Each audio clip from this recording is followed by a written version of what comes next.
More breaking news coming in on this developing story. We've got more information coming in from the talks that are on between the government and the farmers' leaders right now. The government is proposing a panel consisting of union experts and government representatives. Farm unions are expressing their aversion and their opposition to the formation of any committee. They see this as a possible delaying tactic by the government. So the government is proposing a panel of experts who can take these talks forward. The farmers have expressed their indignation and their aversion to any such committee that's being proposed by the government.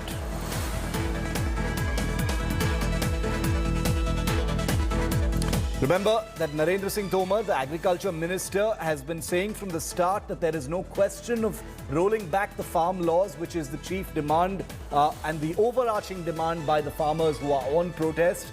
But it looks like the fact that there is no headway or any breakthrough in these talks is becoming more and more apparent, with information now being established through India Today's sources that a proposal by the government to establish a panel involving the farmer leaders as well as experts and agriculture experts and government leaders is not finding favor with the farmers. Let's go across to Rahul Srivastav, breaking this fresh element coming in from the talks. Rahul, the government wants to set up a panel. The farmers don't like that idea, apparently. Yes, Shiv, there is apprehension among the farmers that they have come with high expectations from the farmers who they have brought to protest at the borders of Delhi. Now, they want something very tangible.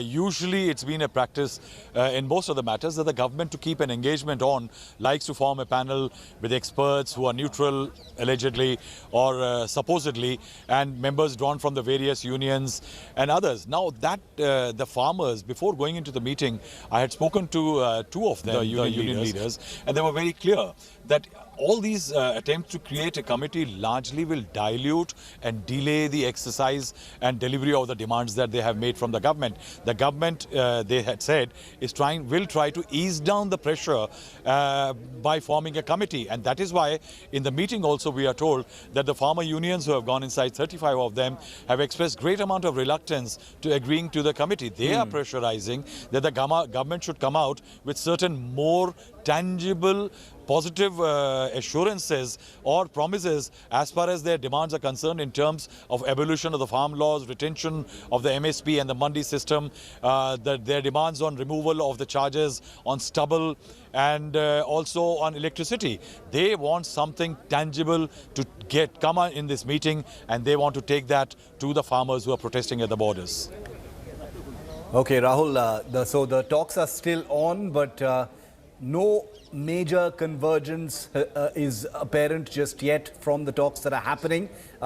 Most people, I don't think there's anybody who was hoping for a major breakthrough from a first round of talks. But the farmers, like Rahul said, had come with big expectations, but no indications, at least so far, that they are being met by the government at this time. The government has been consistently firm in the fact that it will not be rolling back the farm laws. So what is the meeting ground? That still remains elusive.